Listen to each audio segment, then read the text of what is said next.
A gente vai falar sobre um assunto muito sério. Ainda clima, mas o clima com extremos, períodos de muita chuva, períodos de forte seca, situações que podem se tornar cada vez mais comuns aqui na região sudeste do Brasil.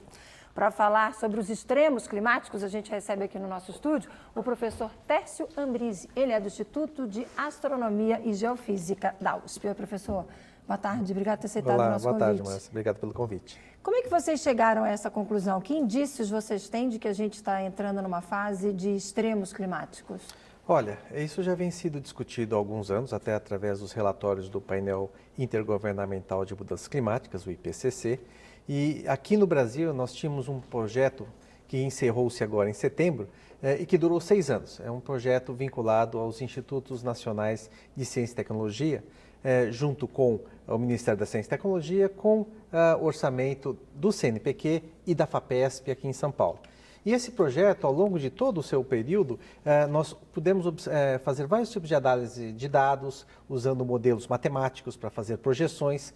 E dentro desse escopo é que nós conseguimos mostrar que existe uma tendência muito clara de aumento de extremos, né? Que é algo que, de certa forma, já era um pouco esperado, já que a temperatura média do nosso planeta tem subido sistematicamente. A Gabriela Santillo, professor lá da redação, tem uma pergunta para o senhor. Gabi. Claro. Oi, Tess, boa tarde para você. A minha pergunta é o seguinte, a gente falou agora há pouco desses 2 últimos anos que foram bem mais secos aqui na capital. Quando a gente conversa com os meteorologistas, eles atribuem ao El Niño, que é um fenômeno natural, um fenômeno normal. Mas eu queria saber de você se você tem visto que está intensificando também os efeitos do próprio El Niño. Como é que você avalia esses 2 últimos anos aqui na capital? Tem a ver com esses extremos? Olha, Gabriela, sim e não. Por quê? Na verdade, a seca em si não foi devido ao El Niño, né? O El Niño começou o ano passado, né? E foi terminar agora no início desse ano. E a seca começou em 2014. A seca começou em 2014. Né? Então, na verdade, haviam outros fenômenos que estavam atuando. Era uma espécie de bloqueio, a gente chama de bloqueio atmosférico, que na verdade impedia que as frentes frias entrassem aqui pelo sudeste e, portanto, fizessem chover durante o nosso verão, que é onde a gente tem o aumento dos nossos reservatórios. Né? Mas depois disso veio o El Niño, né, que começou a ficar mais forte outubro do ano passado, né, outubro, novembro, e aí sim, e foi exatamente ele, com muita sorte, que fez com que nós pudéssemos começar novamente a ter um verão um pouco mais normal e repor os nossos reservatórios. Coincidentemente, eu tive há 2 semanas atrás num evento na China que discutiu exatamente esse fator, se os El Niños estão ou não ficando mais intensos ou não. Na verdade, não existe ainda um sinal claro de tendência. O que tem acontecido é que quando eles ocorrem, né, eles favorecem esse aumento de extremos. Então, algumas regiões do planeta pode chover mais, outras menos. Aqui em São Paulo é terrível, porque é quase como uma transição. Tem alguns desses El Niños que fazem chover mais, que foi o caso desse último, e alguns outros que fazem chover menos. Mas ainda não existe um claro sinal de que isso realmente tem se intensificado. Professor, e a partir desse encontro, dessas conclusões, o que vocês pretendem fazer? Porque, veja, obviamente o governo acompanha, o senhor acabou de citar várias entidades aí que são do governo, mas na prática, tem como vocês cobrarem uma atitude a partir desses levantamentos, no que diz respeito à estrutura, a obras, que a gente precisa fazer para evitar o impacto disso no nosso dia a dia? Olha, do nosso lado, você vê que nós terminamos esse projeto, existe um relatório, né? Inclusive, junto com vocês da mídia, nós temos divulgado um pouco desses resultados.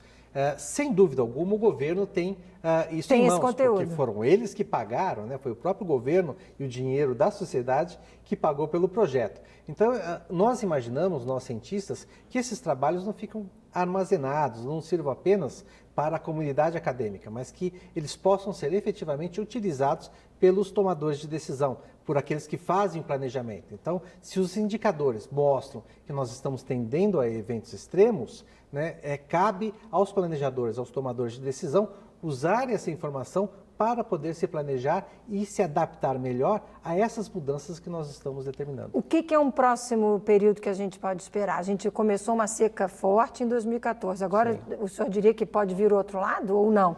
Não é assim, uma hora uma coisa, outra hora outra coisa, ou simplesmente efeitos extremos, mas não dá para dizer que é uma hora chuva, uma hora seca. O que a gente pode esperar nos próximos meses, por exemplo? Olha, Marcela, na verdade não dá para saber se esses extremos vão ser consecutivos de seca ou consecutivos de muita chuva, né? Na verdade, eles podem ser até intercalados, né? Esse ano, por exemplo, é um ano que está se configurando uma laninha. O que é a laninha? É o inverso do El Niño, quer dizer, são umas águas ali no Oceano Pacífico que, ao invés de ficarem muito quentes, como durante o El Niño, elas ficam muito mais frias. E isso faz com que a circulação de ventos e vários fenômenos atmosféricos sejam intensificados.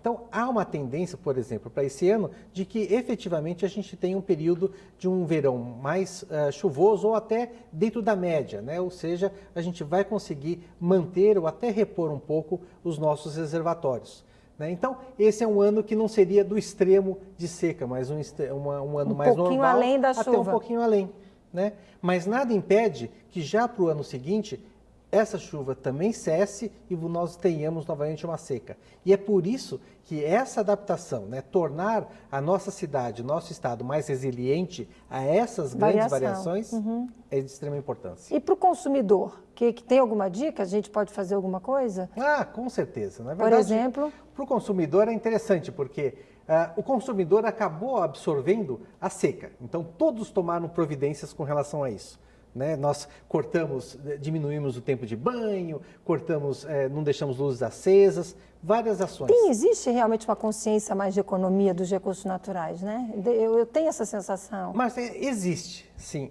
Mas é que parece que nós precisamos de um certo empurrãozinho, né? A seca deu esse empurrão, né? Por outro lado, nós não podemos esperar que agora que começa a chover e dá aquela sensação de que está chovendo normal, que isso encerra o nosso tomar conta da água. Não, a água é importante, né, e nós temos que começar a preservá-la. Portanto, todas aquelas ações que nós fizemos quando estávamos sentindo a falta dela, nós temos que continuar, né, talvez num extremo menor, mas sim sempre poupando para que na nossa geração e futuras, para que nunca falte. E educando também, né? Porque a nossa geração não foi tão preparada para isso. A gente teve que aprender mais na marra, na multa. Mas a geração que está chegando aí, se conscientizar já desde pequena, vai se educar dessa maneira e tudo vai ficar mais fácil, né? Sem dúvida alguma, né? Principalmente nós aqui em São Paulo, que não tínhamos esse conceito da falta de água, né? Se você vai para as regiões norte, particularmente o Nordeste, que há 5 anos tem enfrentado uma seca, né? Ali eles convivem com isso. Então eles sabem dar um valor, né, para a água. Nós não tínhamos isso aqui e nós experimentamos isso nos 2 últimos anos. Eu espero que com isso a gente adquira essa consciência e dentro da nossa educação nós possamos ter uma vida mais sustentável, como todos dizem. Tá aí, gente, é com esse alerta aí do professor Tércio que eu agradeço a participação dele. Uma ótima tarde, obrigada, até uma próxima oportunidade. Muito obrigado pelo convite a todos vocês.